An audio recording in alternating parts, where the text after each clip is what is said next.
नमस्कार। आकाशवाणी से प्रस्तुत है समाचार प्रभात।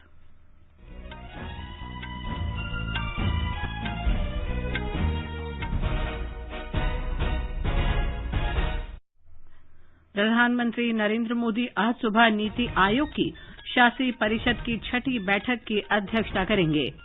प्रधानमंत्री ने केरल में ऊर्जा और शहरी क्षेत्र से जुड़ी महत्वपूर्ण परियोजनाओं की शुरुआत की। भारत और चीन आज वास्तविक नियंत्रण रेखा पर चीन की तरफ मोल्दो में कोर कमांडर स्तर के 10वें दौर की वार्ता करेंगे। भारत ने कोविड महामारी के खिलाफ 1 करोड़ से अधिक लोगों के टीकाकरण का महत्वपूर्ण पड़ाव पार किया। Pharma company doctor Reddy's laboratory ने भारत के औषधि महानियंत्रक से स्पुतनिक 5 वैक्सीन के आपात इस्तेमाल की मंजूरी मांगी। भारत और इथियोपिया ने वीजा सुविधा और चमड़ा प्रौद्योगिकी से जुड़े 2 समझौतों पर हस्ताक्षर किए। पूर्व अमेरिकी राष्ट्रपति डोनाल्ड ट्रंप के फैसले को पलटकर अमेरिका पेरिस जलवायु समझौते में फिर से शामिल हुआ। विश्व प्रसिद्ध खजुराहो नृत्य महोत्सव आज से मध्य प्रदेश में शुरू हो रहा है और ऑस्ट्रेलियन ओपन टेनिस टूर्नामेंट के महिला सिंगल्स फाइनल में जापान की नाओमी ओसाका और अमेरिका की जेनिफर ब्रेडी के बीच मुकाबला आज। मिक्स डबल्स फाइनल में ऑस्ट्रेलिया की समांथा स्टोसुर और मैथ्यू एब्डेन की जोड़ी का सामना अमेरिका के राजीव रैम और चेक रिपब्लिक की बारबोरा क्रेजिकोवा की जोड़ी से।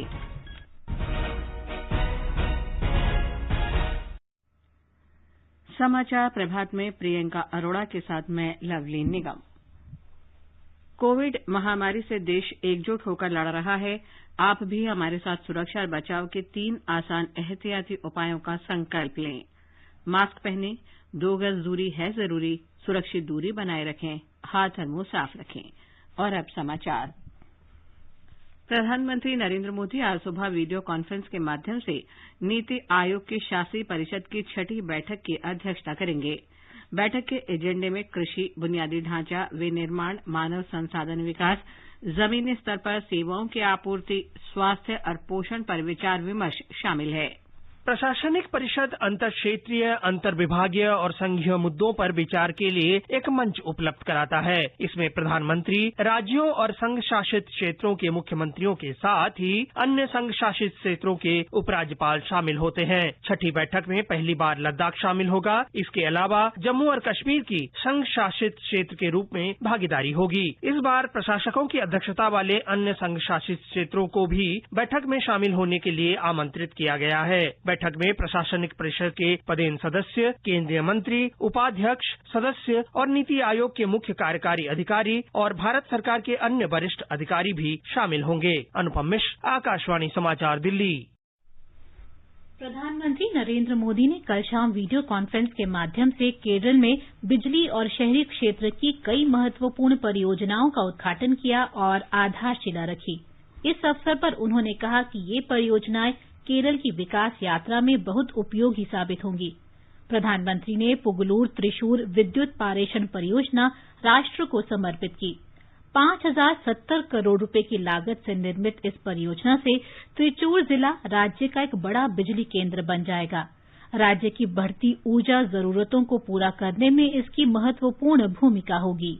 The 2000 megawatt state of the art Pugalur Thrissur high voltage direct current system is being inaugurated today. This is the first HVDC interconnection of Kerala with national grid. This system will facilitate transfer of large quantum of power to meet the growing power demand of the state. प्रधानमंत्री ने 50 megawatt क्षमता की कासरगोड सौर ऊर्जा परियोजना भी देश को समर्पित की। इसे राष्ट्रीय सौर ऊर्जा मिशन के तहत विकसित किया गया है। उन्होंने कहा कि देश के हरित ऊर्जा लक्ष्यों को प्राप्त करने में ये महत्वपूर्ण भूमिका निभाएगी। We are not just dedicating a transmission project. We have a project of producing electricity also. It is a pleasure to dedicate yet another clean energy asset of 50 megawatt capacity, the Kasargod solar project. This will be a step in achieving the green and clean energy dream of our country. प्रधानमंत्री ने कहा कि सौर ऊर्जा के क्षेत्र में हमारी पहुंच ने जलवायु परिवर्तन के खिलाफ मजबूत लड़ाई सुनिश्चित की है। इससे देश के उद्यमियों को बल मिला है। प्रधानमंत्री ने कहा कि अन्नदाता को ऊर्जादाता बनाने के लिए किसानों को सौर ऊर्जा क्षेत्र से जोड़ा जा रहा है। प्रधानमंत्री कुसुम योजना के अंतर्गत किसानों को 20 लाख से अधिक सौर ऊर्जा पंप वितरित किए जा रहे हैं। उन्होंने कहा कि पिछले 6 वर्षों में भारत की सौर ऊर्जा क्षमता में 13 गुना वृद्धि हुई है। प्रधानमंत्री ने तिरुवनंतपुरम में एकीकृत कमान तथा नियंत्रण केंद्र की आधारशिला भी रखी। 94 करोड़ रुपए की अनुमानित लागत से बनने वाला ये नियंत्रण केंद्र आपातकालीन स्थिति में विभिन्न विभागों के लिए समन्वित कार्रवाई के साझा केंद्र के रूप में काम करेगा। इसके अलावा प्रधानमंत्री ने तिरुवनंतपुरम में स्मार्ट सड़क परियोजना की आधारशिला भी रखी। प्रधानमंत्री ने अरुविक्कारा में जल शोधन संयंत्र का भी उद्घाटन किया। इस संयंत्र से तिरुवनंतपुरम में पेयजल आपूर्ति बढ़ाने में मदद मिलेगी। प्रधानमंत्री ने कहा कि केंद्र सरकार ने राज्य के मछुआरों के कल्याण के लिए कई परियोजनाएं लागू की हैं। केंद्रीय बजट में कोच्चि में मछली बंदरगाह के निर्माण के लिए बड़ी राशि आवंटित की गई है। प्रधानमंत्री ने कहा कि सरकार का लक्ष्य धर्म और जाति का भेदभाव किए बिना समाज के सभी वर्गों का विकास करना है। केरल के मुख्यमंत्री पिनराई विजयन ने कार्यक्रम की अध्यक्षता की। उन्होंने तय समय सीमा के अंदर परियोजनाओं के पूरा होने पर प्रसन्नता व्यक्त की। भारत और चीन आज वास्तविक नियंत्रण रेखा के चीन की तरफ मोल्डो में कोर कमांडर स्तर के 10वें दौर की वार्ता करेंगे। दोनों देशों के बीच पेंगोंग झील के उत्तरी और दक्षिणी तटों से सेना को पीछे हटने के बाद अन्य जगहों से आमने सामने खड़ी सेना को पीछे हटाने के मुद्दे पर चर्चा होने की संभावना है। सैन्य और कूटनीतिक स्तर पर निरंतर विचार विमर्श के बाद भारतीय सेना और चीन की पीपल्स लिबरेशन आर्मी के जवानों को वास्तविक नियंत्रण रेखा से पीछे हटाने की सहमति बनी थी। रक्षा मंत्री राजनाथ सिंह ने पिछले सप्ताह कहा था कि चीन के साथ वार्ता के दौरान भारत की रणनीति और दृष्टिकोण प्रधानमंत्री नरेंद्र मोदी के मार्गदर्शन पर आधारित था और भारत किसी को भी अपनी 1 इंच जमीन भी लेने की अनुमति नहीं देगा। भारत ने कोविड महामारी के खिलाफ संघर्ष में 1 करोड़ से अधिक लोगों के टीकाकरण का महत्वपूर्ण पड़ाव पार कर लिया है। कल शाम नई दिल्ली में मीडिया से बातचीत में स्वास्थ्य मंत्रालय में संयुक्त सचिव डॉक्टर मनदीप भंडारी ने बताया कि अब तक 1,04,49,942 लाभार्थियों को टीके लगाए जा चुके हैं। उन्होंने कहा कि अब तक 70,52,845 स्वास्थ्यकर्मियों और 33,97,097 अग्रिम पंक्ति के कार्यकर्ताओं का टीकाकरण हो चुका है। डॉक्टर भंडारी ने कहा कि 12 राज्यों और केंद्र शासित प्रदेशों में 75% से अधिक स्वास्थ्य कर्मियों को पहला टीका लगाया गया है, जबकि 7 राज्यों और केंद्र शासित प्रदेशों के 50% से कम स्वास्थ्य कर्मियों को पहला टीका लगाया जा चुका है। 15 राज्यों और केंद्र शासित प्रदेशों में 40% अग्रिम पंक्ति के कार्यकर्ताओं को कोविड का पहला टीका लगाया गया है। देश में कल कुल 6,58,674 लाभार्थियों को टीके लगाए गए, जो कोविड टीकाकरण के दौरान एक दिन में सबसे अधिक टीके लगाए गए। जानी मानी दवा निर्माता कंपनी डॉक्टर रेड्डीज लेबोरेटरीज ने भारत के औषधि महानियंत्रक से कोरोना के इलाज के लिए स्पुतनिक 5 के आपात इस्तेमाल की अनुमति मांगी है। हैदराबाद से संचालित इस कंपनी ने कल कहा कि इस दवा के संबंध में तीसरे चरण का अध्ययन 21 फरवरी तक पूरा हो जाएगा। डॉक्टर रेड्डीज ने पिछले वर्ष सितंबर में रशियन डायरेक्टर इन्वेस्टमेंट फंड के साथ स्पुतनिक 5 के क्लिनिकल ट्रायल और भारत में वितरण अधिकार करने के लिए समझौता किया था। कंपनी के अब तक के परीक्षण में स्पुतनिक 5 को 91.6% मामलों में प्रभावी पाया गया है। कंपनी के प्रबंध निदेशक जीवी प्रसाद के अनुसार चिकित्सा विज्ञान की प्रसिद्ध पत्रिका लैंसेट ने इस वैक्सीन को 91.6% प्रभावी बताया था, जो कोरोना के विरुद्ध संघर्ष में एक महत्वपूर्ण उपलब्धि है। स्पुतनिक 5 को Gamaleya national research institute of epidemiology और माइक्रोबायोलॉजी ने विकसित किया है। रूस के स्वास्थ्य मंत्रालय ने पिछले वर्ष 11 अगस्त को इस वैक्सीन को पंजीकृत किया था। ये पूरी दुनिया में कोरोना की पहली वैक्सीन थी।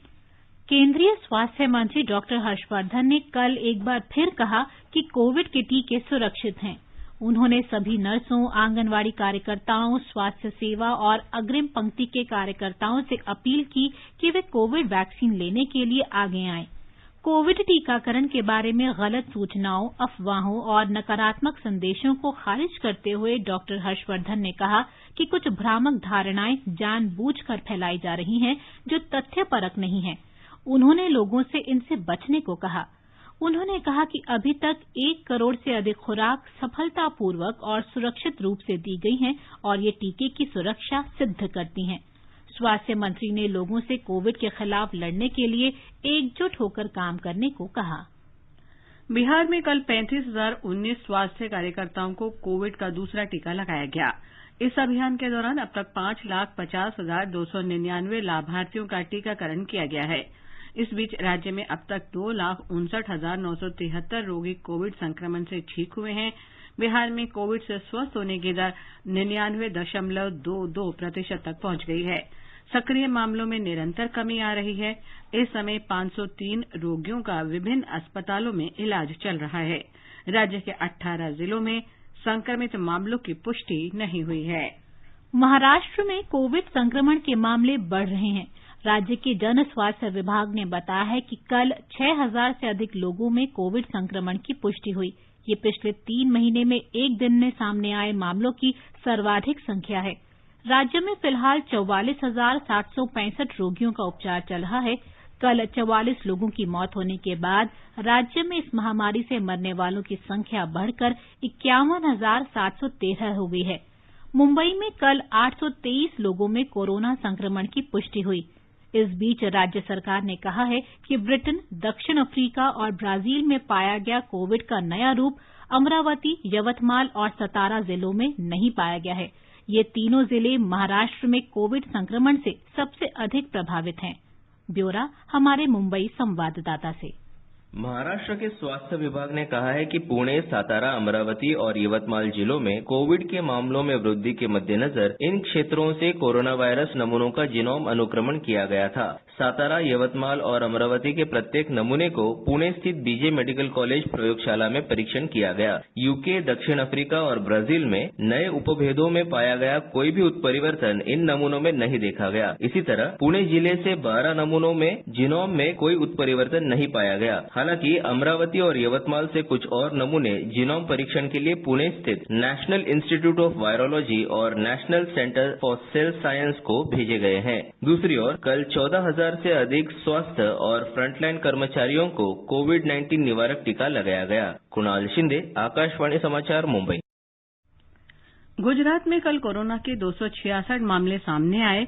इसके साथ ही अब तक राज्य में कोरोना के कुल मामलों की संख्या 2,66,000 से ऊपर हो गई है। राज्य के स्वास्थ्य विभाग के अनुसार कल कोरोना के 277 रोगियों को अस्पताल से छुट्टी दे दी गई।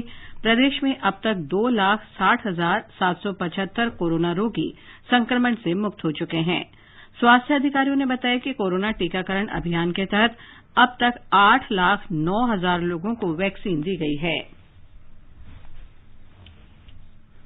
प्रधानमंत्री नरेंद्र मोदी ने कहा है कि कोविड के बाद की दुनिया में भारत और ऑस्ट्रेलिया की भूमिका महत्वपूर्ण होगी।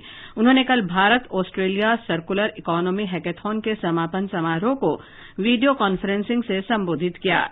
श्री मोदी ने कहा कि अर्थव्यवस्था को पटरी पर लाने में दोनों देशों के युवा उद्यमी और स्टार्टअप महत्वपूर्ण भूमिका निभाएंगे। आगे बढ़ने से पहले एक नजर मुख्य समाचारों पर। प्रधानमंत्री नरेंद्र मोदी आज सुबह नीति आयोग के शासी परिषद की 6ठी बैठक की अध्यक्षता करेंगे। प्रधानमंत्री ने केरल में ऊर्जा और शहरी क्षेत्र से जुड़ी महत्वपूर्ण परियोजनाओं की शुरुआत की। भारत और चीन आज वास्तविक नियंत्रण रेखा पर चीन की तरफ मोल्डो में कोर कमांडर स्तर की 10वें दौर की वार्ता करेंगे। भारत ने कोविड महामारी के खिलाफ 1 करोड़ से अधिक लोगों के टीकाकरण का महत्वपूर्ण पड़ाव पार किया। Pharma company doctor Reddy's laboratory ने भारत के औषधि महानियंत्रक से स्पुतनिक 5 वैक्सीन के आपात इस्तेमाल की मंजूरी मांगी। भारत और इथियोपिया ने वीजा सुविधा और चमड़ा प्रौद्योगिकी से जुड़े 2 समझौतों पर हस्ताक्षर किए। पूर्व अमरीकी राष्ट्रपति डोनाल्ड ट्रंप के फैसले को पलटकर अमरीका पेरिस जलवायु समझौते में फिर से शामिल हुआ। विश्व प्रसिद्ध खजुराहो नृत्य महोत्सव आज से मध्य प्रदेश में शुरू हो रहा है और ऑस्ट्रेलियन ओपन टेनिस टूर्नामेंट की महिला सिंगल्स फाइनल में जापान की नाओमी ओसाका और अमेरिका की जेनिफर ब्रेडी के बीच मुकाबला आज। मिक्स डबल्स फाइनल में ऑस्ट्रेलिया की सामंथा सोस्तुर और मैथ्यू एबडन की जोड़ी का सामना अमेरिका के राजीव राम और चेक रिपब्लिक की बारबोरा क्रेजिकोवा की जोड़ी से। भारत और इथियोपिया ने वीजा सुविधा और चमड़ा प्रौद्योगिकी से संबंधित 2 समझौतों पर हस्ताक्षर किए हैं। इथियोपिया के उप प्रधानमंत्री और विदेश मंत्री डेमेके मेकोनेन हासेन और विदेश मंत्री एस जयशंकर की उपस्थिति में कल इन समझौतों पर हस्ताक्षर किए गए। श्री हासेन 16 फरवरी से भारत की 4 दिवसीय यात्रा पर हैं।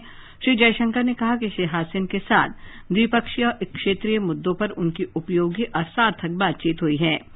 दोनों नेता भारत और इथियोपिया के बीच द्विपक्षीय सहयोग और विस्तारित करने पर सहमत हो गए, जिसमें विशेष तौर पर रक्षा, आर्थिक क्षेत्र, विज्ञान और प्रौद्योगिकी, डिजिटल और सांस्कृतिक सहयोग शामिल है। अमेरिका पेरिस समझौते में आधिकारिक रूप से एक बार फिर शामिल हो गया है। अमेरिका के विदेश मंत्री एंटनी ब्लिंकन ने कल रात ट्वीट संदेश में कहा कि जलवायु संकट के खिलाफ हमारी लड़ाई में ये अच्छा दिन है क्योंकि अमेरिका पेरिस समझौते में फिर से एक पक्ष बन गया है। उन्होंने कहा कि अमेरिका ने कार्बन उत्सर्जन कम करने का कार्य पहले ही शुरू कर दिया है। 20 जनवरी को श्री बाइडेन ने अमेरिकी राष्ट्रपति पद की शपथ लेने के कुछ ही घंटों के बाद पेरिस समझौते में दोबारा शामिल होने की प्रक्रिया से जुड़े शासकीय आदेश पर हस्ताक्षर किए थे। पिछले वर्ष पूर्व राष्ट्रपति डोनाल्ड ट्रंप के आदेश के बाद अमेरिका आधिकारिक रूप से समझौते से अलग हो गया था। संयुक्त राष्ट्र जलवायु परिवर्तन के 26वें सम्मेलन के अध्यक्ष आलोक शर्मा ने पेरिस समझौते में अमेरिका के दोबारा शामिल होने का स्वागत किया है। पेरिस समझौते के अंतर्गत प्रत्येक 5 वर्षों में सभी सदस्य देशों को ग्रीन हाउस गैस उत्सर्जन नियंत्रित करने के लिए अपनी प्रतिबद्धताएं व्यक्त करनी होती हैं। केंद्र सरकार ने बिजली से चलने वाले वाहनों और खाना पकाने के उपकरणों को प्रोत्साहन देने के लिए गो इलेक्ट्रिक अभियान शुरू किया है, जिसका उद्देश्य देश में ऊर्जा सुरक्षा सुनिश्चित करना है। सड़क परिवहन और राजमार्ग मंत्री नितिन गडकरी ने कल इस अवसर पर कहा कि गो इलेक्ट्रिक भारत का भविष्य है, जो कम लागत वाले पर्यावरण अनुकूल और स्वदेशी बिजली उत्पादों को प्रोत्साहन देगा। जीवाश्म ईंधन के आयात की अत्यधिक लागत पर चिंता व्यक्त करते हुए श्री गडकरी ने कहा कि परिवहन वाहनों से होने वाला कार्बन उत्सर्जन बड़ी चुनौती है। देश को ऐसे वाहनों के उपयोग को बढ़ावा देने की आवश्यकता है जो बिजली की बैटरी, सीएनजी और जैव ईंधन जैसे वैकल्पिक माध्यमों से चलते हों। उन्होंने कहा कि भारत अगले 5 वर्ष में बिजली से चलने वाले वाहनों के विभिन्न विनिर्माण के मामले में विश्व में सबसे आगे निकल जाएगा। मध्य प्रदेश में 47वां खजुराहो नृत्य महोत्सव आज से विश्व प्रसिद्ध पर्यटन स्थल खजुराहो में शुरू हो रहा है। ये महोत्सव 26 फरवरी तक चलेगा। ब्यौरा हमारी संवाददाता से। मध्य प्रदेश की संस्कृति और पर्यटन मंत्री उषा ठाकुर खजुराहो नृत्य महोत्सव का उद्घाटन करेंगी। यह समारोह 44 साल के अंतराल के बाद एक बार फिर मंदिर परिसर में आयोजित किया जाएगा। खजुराहो नृत्य समारोह प्रतिदिन शाम 7 बजे शुरू होगा। इसमें प्रवेश निःशुल्क रहेगा। कार्यक्रम के उद्घाटन सत्र की शुरुआत गीता चंद्रन और उनकी मंडली के भरतनाट्यम के साथ और दीपक महाराज के कत्थक से होगी। प्रमुख सचिव संस्कृति और पर्यटन श्री शुक्ला ने बताया कि पर्यटक समारोह के साथ पर्यटन और साहसिक गतिविधियों में भी भाग ले सकेंगे। उन्होंने बताया कि विभाग ने कोविड प्रोटोकॉल के अनुसार सभी आवश्यक प्रबंध किए हैं। पूजा पीवर्धन, आकाशवाणी समाचार, भोपाल। कल गहन मिशन इंद्रधनुष 3 का शुभारंभ किया गया। टीकाकरण में तेजी लाने के इस कार्यक्रम के 2 चरण होंगे। पहला चरण इस महीने की 22 तारीख से और दूसरा अगले महीने की इसी तारीख से शुरू होगा। प्रत्येक चरण 15 दिन का होगा। मिशन से संबंधित एक पोर्टल IMI-3 की शुरुआत की गई है और ये अभियान के बारे में दिशा निर्देश तथा जागरूकता फैलाने से संबंधित सामग्री भी जारी की गई है। इस अवसर पर डॉक्टर हर्षवर्धन ने कहा कि इस प्रकार के पहले अभियान काफी सफल रहे हैं और IMI-3 अभियान के तहत इस सफलता को आगे बढ़ाने का प्रयास किया जाएगा। देश में 3 करोड़ 76 लाख बच्चों को ढूंढ कर हम ये वैक्सीन उपलब्ध करा पाए। देश में 94 लाख से ज्यादा गर्भवती महिलाओं को टीका है ये उपलब्ध करा पाए। और जो शुरुआती दौर में इसमें सफलता का पैरामीटर 6.7% के आसपास था, बाद में 5वें फेज तक आते आते तो 30% तक कई स्थानों पर 12% और एवरेज 18.5% तक आ गया। विकसित देशों के संगठन G7 के नेताओं ने कोवैक्स बनाने के लिए सहयोग तेज करने का संकल्प व्यक्त किया है। कल रात एक ऑनलाइन सम्मेलन के बाद जारी वक्तव्य में G7 के नेताओं ने वैक्सीन बनाने के लिए $7 अरब का निवेश करने का संकल्प व्यक्त किया। इससे गरीब देशों को कोरोना की वैक्सीन देने के मामले में तेजी आएगी। अमरीकी राष्ट्रपति जो बाइडेन ने कोवैक्स कार्यक्रम के लिए $4 अरब देने का संकल्प व्यक्त किया है। जर्मनी $1 अरब 20 करोड़ का अतिरिक्त योगदान करेगा। कोवैक्स योजना का उद्देश्य दुनिया भर के गरीबों के लिए कोरोना की कम से कम 1 अरब 30 करोड़ डोज उपलब्ध कराना है। कोवैक्स के निर्माण से विश्व स्वास्थ्य संगठन भी जुड़ा है। ऑस्ट्रेलियन ओपन टेनिस टूर्नामेंट में आज महिला सिंगल्स का फाइनल मुकाबला जापान की नाओमी ओसाका और अमेरिका की जेनिफर ब्रेडी के बीच होगा। आज ही मिक्स्ड डबल्स फाइनल में ऑस्ट्रेलिया के सामांथा स्टोसुर और मैथ्यू एब्डेन की जोड़ी का सामना अमेरिका के राजीव राम और चेक रिपब्लिक की बारबोरा कर्जिकोवा की जोड़ी के बीच खेला जाएगा। पुरुष सिंगल्स के फाइनल में कल रूस के डेनिल मेदवेदेव और सर्बिया के नोवाक जोकोविच आमने सामने होंगे। पुरुष डबल्स के फाइनल में कल मौजूदा चैंपियन राजीव राम और सो सेलिसबरी की जोड़ी का मुकाबला इवान डोडिक और फिलिप पोलासिक से होगा। वहीं महिला डबल्स का खिताब एल.एस. मेरेटेन्स और एरिना सबालेंका की जोड़ी ने जीत लिया है। फाइनल में इस जोड़ी ने बारबोरा क्रेजिकोवा और कैटरीना सिन्याकोवा की जोड़ी को पराजित किया। रक्षा मंत्री राजनाथ सिंह कल सुबह नई दिल्ली के जवाहरलाल नेहरू स्टेडियम में 26वीं हुनर हाट का उद्घाटन करेंगे। इस अवसर पर बंदरगाह, जहाजरानी और जलमार्ग मंत्री मनसुख मांडविया मुख्य अतिथि होंगे। एक रिपोर्ट। अल्पसंख्यक मामलों के मंत्री मुख्तार अब्बास नकवी ने बताया कि हुनर हाट में 31 से अधिक राज्यों और केंद्र शासित प्रदेशों के 600 से अधिक कारीगर और शिल्पकार भाग ले रहे हैं। विभिन्न राज्यों से आए ये कारीगर और शिल्पकार अपने उत्तम स्वदेशी हस्त निर्मित उत्पादों के प्रदर्शन और बिक्री के लिए हुनर हाट में भाग लेंगे। यहाँ आने वाले लोग बावर्ची खाना खंड में देश के हर क्षेत्र से पारंपरिक व्यंजनों का भी स्वाद ले सकेंगे। हुनर हाट में देश के सुप्रसिद्ध कलाकार विभिन्न सांस्कृतिक और संगीत कार्यक्रम प्रस्तुत करेंगे। यहाँ आने वाले लोगों को हुनर हाट में देश की विविधता में एकता की ताकत का अनुभव होगा। श्री नकवी ने कहा कि हुनर हाट कारीगरों और शिल्पकारों के स्वदेशी उत्पादों को प्रोत्साहन देने के लिए आदर्श मंच है। अल्पसंख्यक कार्य मंत्रालय देश की स्वतंत्रता के 75 वर्ष पूरे होने के अवसर पर 75 हुनर हाट के माध्यम से 7,50,000 कारीगरों और शिल्पकारों को रोजगार के अवसर प्रदान करेगा। समाचार कक्ष से फरहत नाज। ये समाचार हमारी वेबसाइट newsonair.com/hindi पर भी उपलब्ध हैं। और प्रियंका, आप बताएं आज के समाचार पत्रों में क्या विशेष है? जी लवलीन, चीन की ये स्वीकारोक्ति की गलवान घाटी में मारे गए थे उसके सैनिक लगभग सभी अखबारों में प्रमुखता से है। दैनिक जागरण कहता है, संघर्ष के 8 महीने बाद पहली बार सामने आया कबूलनामा। राष्ट्रीय सहारा की पहली खबर है, पेंगोंग झील से सैनिकों की वापसी पूरी। पत्र आगे लिखता है, दोनों सेनाएं पुरानी स्थिति में फिर लौटी। प्रधानमंत्री नरेंद्र मोदी का विश्व भारती विश्वविद्यालय दीक्षांत समारोह में ये कहना कि आतंक फैलाने वालों में उच्च शिक्षित भी जनसत्ता सहित सभी अखबारों में है। पत्र ने उनके इस बयान को भी दिया है कि ज्ञान और कौशल गौरवान्वित भी कर सकता है तो समाज को बर्बादी के अंधकार में भी धकेल सकता है। अमर उजाला ने दिल्ली उच्च न्यायालय के इस वक्तव्य को प्रमुखता से दिया है कि बोलने की स्वतंत्रता और संप्रभुता के बीच संतुलन जरूरी। प्रधानमंत्री के भारत ऑस्ट्रेलिया चक्रीय अर्थव्यवस्था हैकेथन के संबोधन को कई अखबारों ने प्रमुखता से दिया है। हरिभूमि लिखता है, प्रधानमंत्री ने भरोसा जताया है कि दोनों देश चक्रीय अर्थव्यवस्था संबंधी समाधान खोजने का बीड़ा उठाएंगे। उच्चतम न्यायालय का ये फैसला कि लॉकर की सुरक्षा बैंकों का दायित्व दैनिक जागरण में प्रमुखता से है।